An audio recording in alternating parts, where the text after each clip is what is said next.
Hey JC, it's Wednesday, and yes, I dyed my hair. I'm trying to get it to a slightly lighter blonde than this, but this is just one treatment, and we didn't use bleach, we just used the color, so I'm really happy with it. And I really like this color too, so good. And yeah, I'm wearing a jacket because it's cold in Provo. Don't hate me. Alright, so today I wanted to tell a story that I think I haven't told on this channel. If I have, bear with me.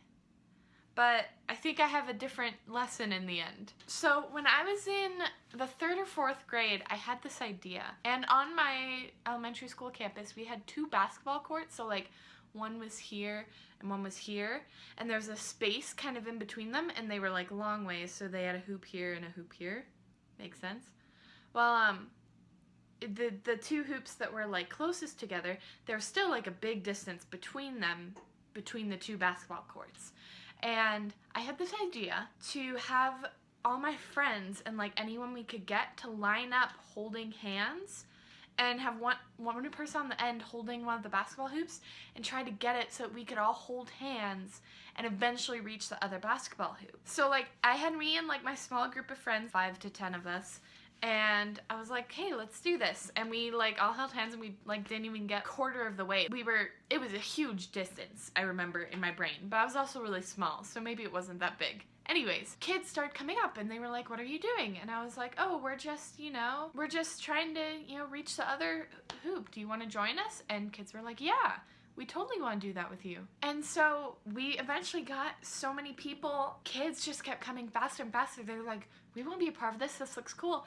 And I don't remember my initial reaction when we finally got enough people to reach both basketball hoops, but I remember running down the line of people just saying, we did it, we did it, we did it, we did it, over and over again so that everyone could hear me as I ran down this line of people. And there were teachers like watching from the side, and I don't know, in my brain they were inspired by our amazingness, but maybe they just thought I was weird. But I felt like so powerful that day.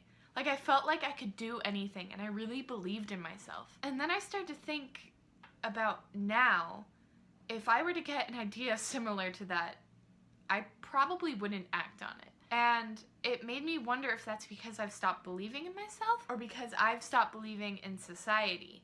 When you're a kid, you believe that everyone's super good and just great things can happen. But then as you get older, you start to see how the world's kind of crumbling and it's not really as great. And while it's good to see the bad in the world, I don't think it should be our focus. And I think a lot of the time people look at the world and see the bad and just assume there's no good left. So while I'm not saying necessarily that we need to build a small wall of tiny children to reach from one basketball hoop to the other, we do need to start believing in ourselves more and believing that we do have the power to do cool things like that. I think when we instill that belief in ourselves, we will be able to do great things. If we do put that belief in ourselves, I think we can build skyscrapers or cure cancer or explore the galaxy. Nothing's impossible when you believe in yourself.